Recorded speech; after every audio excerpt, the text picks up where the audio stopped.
Kære Rasmus, kære Jirka. Allerførst rigtig hjertelig tillykke med jeres bryllup.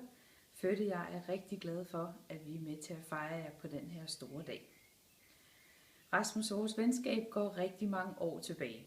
Ja, faktisk er det over 30 år siden, at vi to startede i børnehaveklassen, hvor vi havde din mor som lærer. Siden dengang har vi formået at bevare vores venskab, til trods for at afstandene i rigtig mange år har været store.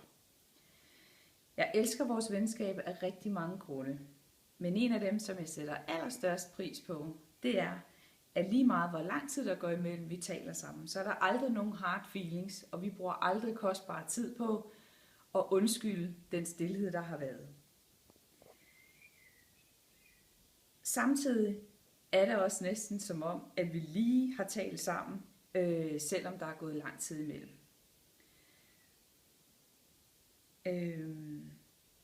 Der er særlig en samtale, som jeg husker rigtig godt, og som den dag i dag stadig kan få mig til at smile. Og det er en samtale, vi havde tilbage i 2007, hvor vi to sludrede lidt om, hvad vi skulle lave i sommerferien.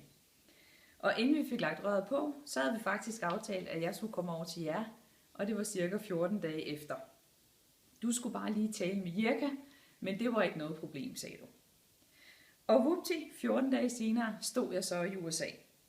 Til hvad der viste sig at skulle blive den vildeste, den bedste og absolut den skøreste ferie, jeg nogensinde har haft.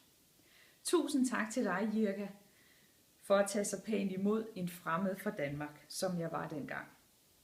Og tusind tak til jer begge for at give mig den bedste oplevelse, jeg nogensinde har haft.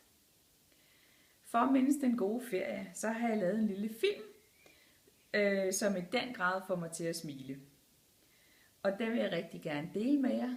Men før jeg gør det, så vil jeg endnu en gang gerne sige rigtig hjertelig tillykke for Ferdy og jeg, og må lykken altid tilsmile jer.